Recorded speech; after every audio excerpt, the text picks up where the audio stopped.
This is News Today with WDW News Today. I'm Tom Corliss of WDWNT.com. Please like this video, subscribe, and hit the notifications bell to make sure you never miss the latest from the Disney theme parks around the world. Before we get to the news real quick, I got a couple things I got to plug. Number one, as you know, Jollywood Nights coming up at the studios in a couple days' time. It's hard to believe it's that soon already. Obviously, there will be a lot of WDWNT correspondents, including myself, going to that first ever event to cover that for all of you that maybe can't make it or are going later in the season and want to know what you should and shouldn't do. But what you should wear to that event, as you know, the last couple of years, Carousel Products has done a Gertie the Dinosaur, a Santa Gertie shirt, and they've been very popular. They've sold out every single year in like 1 year 24 hours, 1 year 48 hours, but they go very, very quick. We've done a Santa Gertie shirt every year. We did a special one this year in honor of Jollywood Nights, and it's, and those Jollywood Nights, yes, based on the Hollywood Nights song. Jollywood Nights, it still has Santa Gertie and the Chinese theater. I think it's great. It's a long sleeve, which we don't do very much. Only the Gerties have been long sleeve, I think. A couple other ones maybe. And Jolly Holidays and Gertie's footprints that you'll find around Echo Lake are on the sleeve as well. These will be available on Wednesday. I'm telling you, I want you guys to know because they sell out almost instantaneously every year, and we didn't order more than usual. They're a limited run every year. That's what we like to do with Carousel Products. We like things to feel special, and when they sell out, that's it. They're gone. You know, I guess some years we've done a reorder, but nonetheless, you know, they're special for that year. We only do a couple hundred, and they go quick. So Wednesday, I don't have the time yet, so stay tuned to social media. The WDWNT channels there will let you know when it goes on sale. But we don't have a ton, and they're special for this year in honor of Jollywood Nights. So carouselproducts.com. I'm going to throw that on the floor now. The other thing I have to plug is in November, we are having another Lorcana event here at WDWNT Celebration. That's going to be on Mickey's birthday this year. It's November 18th, starting at 6 p.m. It is a Lorcana tournament, but there is also just the ability to come play Lorcana. If you don't want to be competitive with people, we'll have some places where you could just find people to play with. If you're playing in the tournament, it's going to be $10 entry. If you're not playing the tournament, it's $8. And if you're a WIGS member, all levels get a $2 discount, except Club 33 and Ultra members get to come to the event for free. If you're entering the tournament, our prizes will include actual sealed packs of Disney Lorcana, the first chapter. And as far as I've been told, the tournament itself will only be utilizing those first chapter cards competitively because apparently what's the release date for the new cards? It's the day before, 2 days before? It's the day before on the 17th. So, you know, we know some people are not going to be able to get product and some of you might. So there is that free play area. No matter what, if you come play the tournament, there's always also that free play area if you want to find people at the event that have, you know, Rise of the Floodborn cards. You could play with them also. But the tournament itself will be first chapter only. And again, for prizes, we have actual sealed packs of the first chapter, which are, I think, equivalent in value to gold currently. I may be wrong, but it's pretty close, I think. So again, November 18th, please join us at the studio. I unfortunately won't be here. I'll be in Hong Kong, but I know Lucas and everybody from WDWNT Play will be here, and it should be a hell of a time. I'm actually quite sad I'm going to miss it, but I'm sure there will be more. But if you can join us November 18th, please do so. It should be a great time. All right, here we go. Now the news for October 23rd, 2023. There appears to be a leak underground at the exit of the Haunted Mansion at the Magic Kingdom, which is causing cobblestones to become loose and wobble when guests step on them. Over the past few months, Haunted Mansion cast members have noticed the cobblestones becoming loose. When we checked over the area, we noticed small pools of water between the cobblestones, which are in rough shape. There are several cracks in the pavement as well. Cast members have been reporting water will spring from the affected area, which has only gotten worse in recent weeks, leading them to believe there is a leak. The Haunted Mansion, of course, one of Disney's most popular and famous rides, meaning a lot of people are walking on these on this cracking pavement and these wobbly cobblestones, which probably isn't super safe. So hopefully they'll figure this out soon, but management has not dealt with it just yet. That's going to be a reoccurring theme as we go into our second story, which is probably worse. Scrim and netting are up at the exit of the Temple of the Jungle Cruise at the Magic Kingdom in an attempt to prevent continuous damage from the boats on the Magic Kingdom attraction, and really, in total, to stop the facade from crumbling onto cast members and guests. The scrim can be seen on the inside of the temple at the very end of the scene. It's past those gold statues. The scrim is along the lower part of the temple wall. There are multiple pieces of scrim attached to the wall, dipping into the water. And after the scrim is netting covered in steel beams on the exterior of the temple. The netting is all the way around the exit of the temple, creating an archway. The steel beams are visible on the left where netting doesn't cover them. Obviously, this is not thematic in any way. It really pulls you out of the story. But reports have indicated that the boats have been causing damage to the temple and a piece was broken off. The scrim and netting are Disney's current solution. However, sources indicate that at this time there's no plan to do anything more for prevention or repair. Of course, Disney just refurbished the Jungle Cruise in 2021 with a number of updates, those cultural sensitivity changes. So this is a problem, right? This is very much, and this is going to hurt to say, but these maintenance problems feel like Disneyland in the early to mid 2000s, where things were being neglected to the point at which they got to the point of disrepair, right? Prior to Disneyland's 50th anniversary, prior to some very good management coming into Disneyland at that time, people will tell you the roof of the Tiki Room was collapsing. Space Mountain was in really dire shape. Things like that, things that require these attractions to go down for months long, if not years longs, multiple year-long refurbishments at that time. And it feels like we're getting to that point at Disney World. Like I haven't, due to work obligations, I haven't been in the parks and on rides as much the last couple of months as in the past. But I've been to the parks a couple of days very recently, and the state of maintenance it might be the worst it's ever been. This is pretty bad. The fact that this facade is crumbling, it's been like that for months, and no one in management wants to do anything about it. Now, I understand it probably requires the ride to go down, which is not what Magic Kingdom wants to do. But if this is somewhat of a safety concern, it's probably what they have to do. I know it's not ideal. You have Splash Mountain down. Obviously, it's going to be down for a long time as it becomes Tiana's Bayou Adventure. You're down capacity already, but this is real bad show. This needs to be fixed, and it needs to be fixed very, very soon. Walt Disney World has released new information about the Frozen Holiday Surprise, the festive show that'll help bring in the holiday season at the Magic Kingdom in November. The show was first announced in June, but information since its initial announcement has been scarce. Disney shared details about the upcoming show on the morning of October 23rd. They described the show as, quote, join the celebration of the new Frozen Holiday Surprise as Olaf and more than 100 of his Snowy siblings decorate Cinderella Castle with festive touches. Appearing live on stage in a new holiday looks will be Anna, Elsa, Olaf, and Kristoff, each bringing something special to the gathering. Festivities culminate as Elsa adds sparkling finishing touches, transforming Cinderella Castle into a shimmering, crystallized palace, a look that will remain throughout the evening. Characters from Frozen's film franchise will appear on the stage in front of the castle throughout the show, while the Magic Kingdom icon itself will be illuminated and made to look like a shimmering, crystallized palace, presumably inspired by Elsa's Ice Palace on the North Mountain. Elsa, Anna, Kristoff, and Olaf are slated to appear wearing new festive costumes. Frozen Holiday Surprise will commence on November 7th and occur nightly throughout the season. It was previously announced that the show will be performed during both regular park hours and during Mickey's Very Merry Christmas Party. Of course, Cinderella Castle Dreamlights were announced to not be coming back. We knew that years ago. I know people said it was only for the 50th, but we knew that they were destroyed. They threw them away, and they weren't willing to replace them. This is the replacement show, so this will all be done really via projection mapping, which obviously isn't as good as the lights were, but we'll see how this show turns out. But losing the Dreamlights, what a loss. What a loss. And I'm going to go back on the record. I'm going to say this again until everybody knows about it.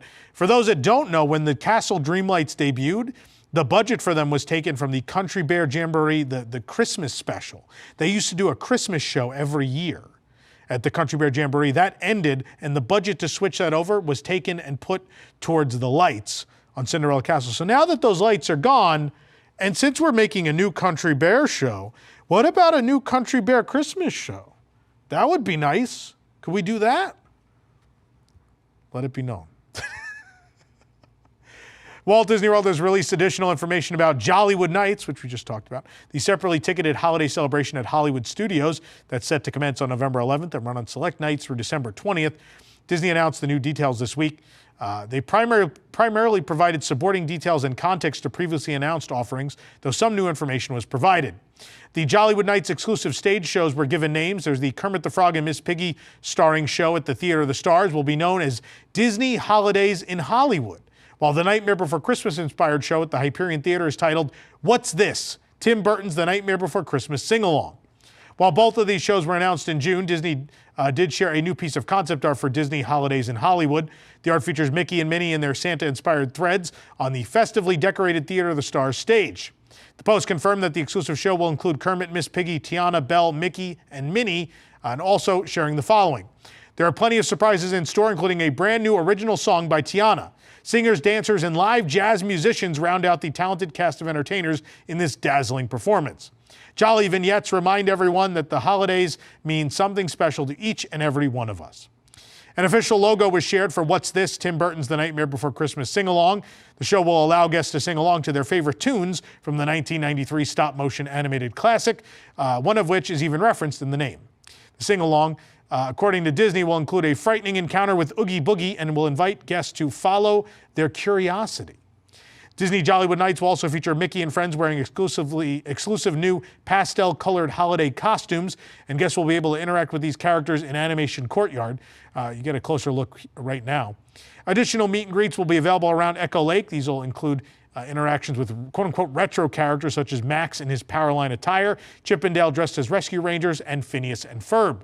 Complimentary digital downloads of Disney PhotoPass photos taken during the event will be available. There will also be a robot arm magic shot that captures your red carpet moment with a glamorous show-stopping video, and a camera array magic shot featuring 7 cameras that shoot a boomerang-style photo in front of an event backdrop. Other offerings at Disney Jollywood Nights include a speakeasy sing-along at the Hollywood Brown Derby restaurant and a tip-top club-inspired soiree in the courtyard of the Twilight Zone Tower of Terror. Several party-exclusive food and beverage options will be available as well. You can read them all on our website. And attractions such as Slinky Dog Dash, Rock and Roller Coaster, Tower of Terror, and Rise of the Resistance using a virtual queue will be available to ride for partygoers in addition to the exclusive shows, dining, and cocktails. Very excited about Jollywood Nights. Way too excited. This program is brought to you by our official travel agent sponsor, Be Our Guest Vacations. Your dream vacation begins with Be Our Guest and their concierge team of expert vacation planners. Head on over to beourguestvacations.com/WDWNT, and their team will design your next magical vacation, from the Walt Disney World and Disneyland resorts to the Disney Cruise Line to Adventures by Disney and more. They're also able to book unforgettable VIP tours where you and your group can experience the ultimate park day. The best part is their concierge services are 100% free, so book today. Speaking of Kermit the Frog, he has new merchandise that's hopped into Walt Disney World. We previously found a Kermit the Frog cookie jar, a watch, and earrings, but now at Chester and Hester's Dinosaur Treasures in Animal Kingdom, we spotted new Kermit the Frog items, including a plush, a crop top, a bucket hat, and a keychain. We've also seen the bucket hat at Disney Style and Disney Springs, along with the Kermit the Frog hoodie, which has been selling out quickly. And some items have also been spotted at Port of Entry in Epcot. So be sure to check it all out. Pricing and more at WDWNT.com. One of the annual Gingerbread displays will be changing at the Walt Disney World Resort hotels this year. The Yacht Club has announced that they will no longer have the village that they've had for many, many years. They will have a whole new display. You may remember over the years, the Yacht Club has had, I guess it could be a less impressive display. They've had sort of this little Christmas village with the train that goes around. I've always enjoyed it. I think it's super cute, but I guess they're teasing that this will be something on the scale of what the other resorts have. Of course, the Beach Club has the carousel. Boardwalk has the little strip of the boardwalk they have. Of course, the Grand Floridian has the big giant gingerbread house as well. So what this is going to be at Yacht Club, we don't know, but this is exciting. I'll miss the train village, but I'm excited to see what they've come up with. Walt Disney World has announced that Disney's Fort Wilderness Resort and Campground will be closed to day guests from October 26th through November 2nd of 2023. Fort Wilderness Resort and Campground will still be open to guests who have already booked reservations throughout that period. Guests without their own cabin, campsite, or dining reservations are typically allowed to visit the resort, but now will be unable to do so during this time. Of course, there's also no longer dining reservations for this resort now that Trails End is counter service. The closure impacts the days leading up to and immediately following Halloween, including the holiday itself. Disney's Fort Wilderness Resort and Campground features an annual Halloween golf cart parade where guests renting a golf cart can decorate the vehicles or one they brought themselves with an often elaborate and Disney-inspired costume. You can watch our video of previous parades right here on the channel. This is normal. This is a time where people really like to go to Fort. Of course, people decorate in really fun and grandiose ways throughout the Fort, whether it's the campsites or the cabins or whatever. The golf cart parade's a huge draw. There's a beach party, all this great stuff. Sadly, you have to be a resort guest to experience it. So we're actually, I'm excited. We're staying at Fort Wilderness this coming week for Halloween because I'm very sad that the cabins are going and I've never done Halloween at the Fort. I've been to the golf cart parade, but I've never actually stayed there for Halloween. And we have a golf cart and we here at WDWNT are decorating a golf cart. So if you happen to be staying there or find a way to get to, somehow get to that golf cart parade on the 30th of October, be sure to look for us. We will be there. I'm not going to give away what the theme is yet, but we will be there with our decorated golf cart. Please vote for us if you're voting. We deeply appreciate it. But we will be taking part in this. So, and if you can't make it, we will be filming the parade. We'll film all the other festivities. And I think we'll even film just sort of a drive around Fort Wilderness where we show you all the decorations that all the guests have put up, it's great every year. Disney's Typhoon Lagoon water park will close for the season on November 6th of 2023 to undergo its annual multi-month refurbishment. The closure coincides with the November 6th reopening of Blizzard Beach, which was officially announced by Disney in the last few days. Typhoon Lagoon is one of two water parks at Walt Disney World and as of recent years only operates on an alternating schedule at Blizzard Beach, but the two never open at the same time.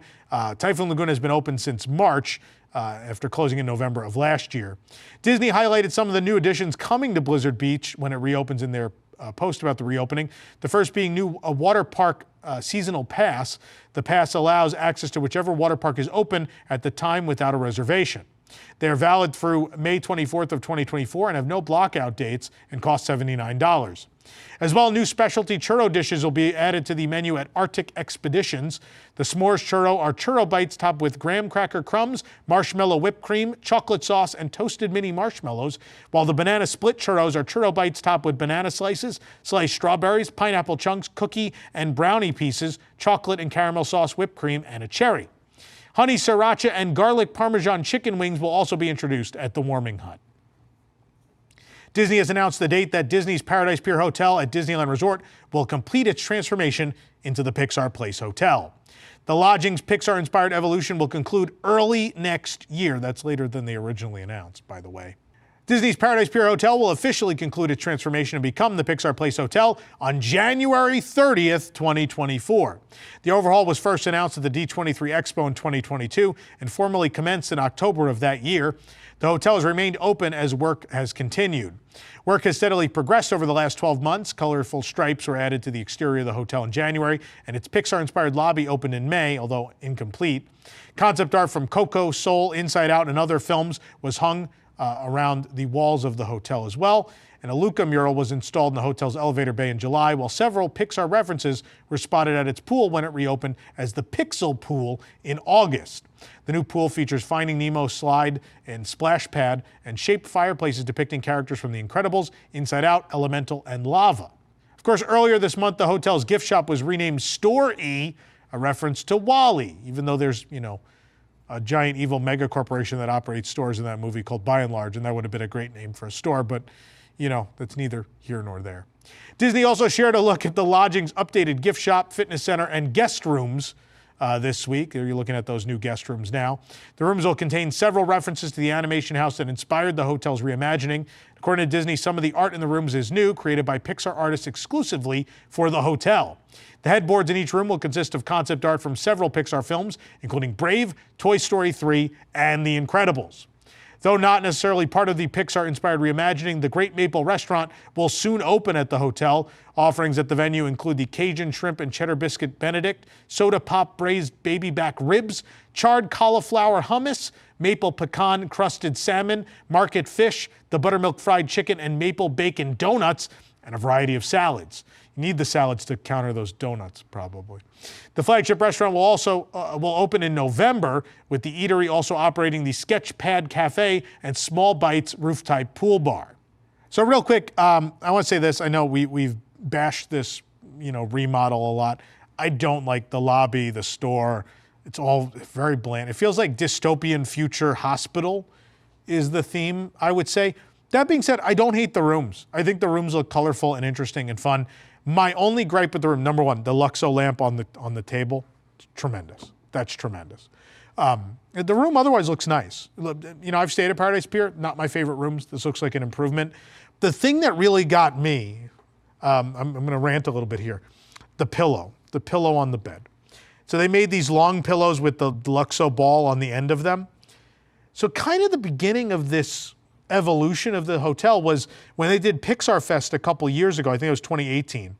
Pixar Fest at Disneyland Resort, they kind of had a light overlay of the Paradise Pier Hotel. It's kind of the beginning of all of this. They changed the lobby music to a collection of Pixar music. The amenities, or should I say the toiletries in the room at Paradise Pier all changed to Pixar Fest toiletries. They all had Pixar characters on them. And one of the big changes was there was this pillow of the Luxo ball that went on all the beds. That stayed. Pixar Fest ended, and they kept putting the Luxo ball pillow in the rooms. And so when they announced the overall, no one was really surprised, right? Because the lobby music stayed, the ball pillow stayed.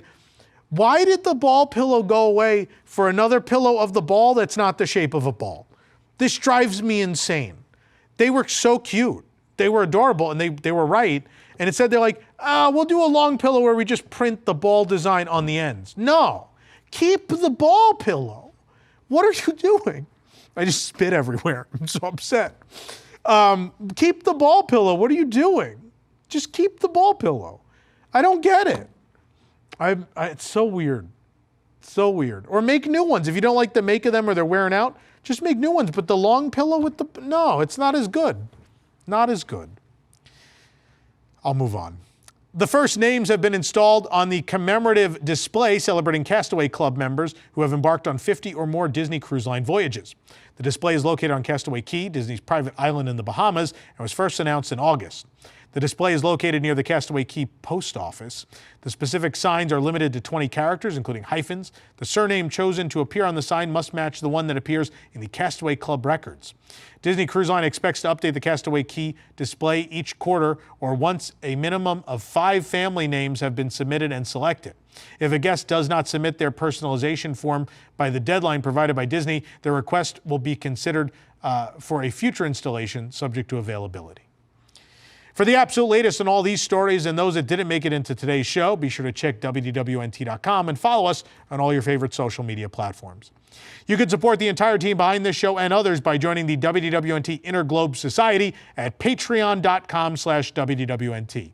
Get access to exclusive content, discounted show and event tickets like our Lorcana event. You also get early access to the WDWNT podcast every week and access to a special live recording some weeks as well.